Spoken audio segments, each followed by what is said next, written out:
Oke lah Pak Ustadz. Sekarang saya bingung Pak Ustadz.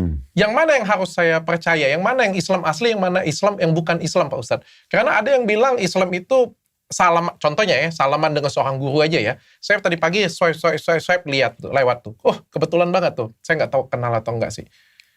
Bahasa lama juga di atasnya ya. Ustadz bahasa lama, tapi bukan Pak Ustadz. Salaman biasa aja.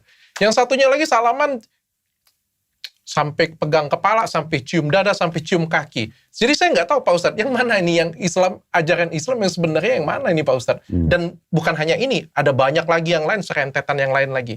Bagi saya yang pengen belajar, saya pengen tahu yang mana yang harus saya percaya Pak Ustadz. Sebenarnya secara umum salaman itu sunnah Nabi Muhammad dulu. Asal kita salamannya dengan yang pertama, sesama jenis, laki-laki sama laki-laki, perempuan sama perempuan. Karena kata Nabi SAW, aku tidak menyalami wanita. Nah, beliau mengatakan begitu. Berarti sebagai contoh untuk umatnya, laki-laki jangan sembarangan salaman sama perempuan. Nah. Kemudian yang kedua adalah salaman dengan laki-laki dan perempuan, tapi ada istilah mahram. Mahram itu artinya Dr. Richard gak boleh nikah dengan mereka. Contoh ibu kandung, tante, ponakan, gitu kan.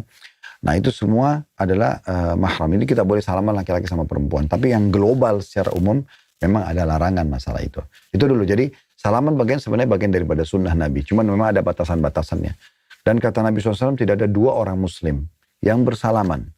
Kemudian mereka melepaskan tangannya kecuali berguguran dosa-dosanya. Karena salaman itu bagian daripada ibadah gitu kan. Nah cuma sekarang kita pindah. Kalau dikembangkan lebih jauh. Contoh misalnya seorang murid salaman sama gurunya.